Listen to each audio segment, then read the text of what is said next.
ఆ పాత్రలో ఏమీ మిగల్లేదు.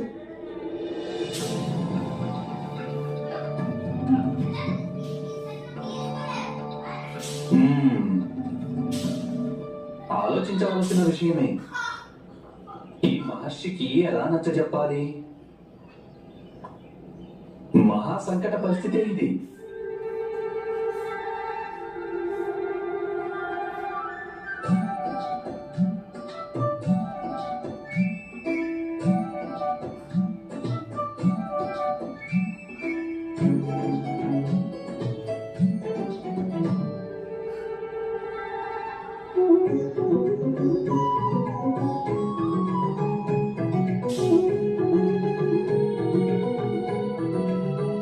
ఒక మెతుకుంది సఖి,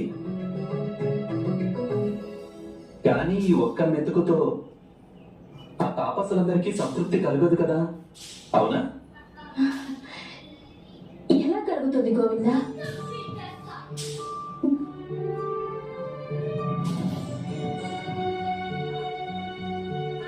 ఆ మహర్షి దుర్వాసుల వారి మంత్ర జపం కాసేపట్లో పూర్తయ్యేలా ఉంది.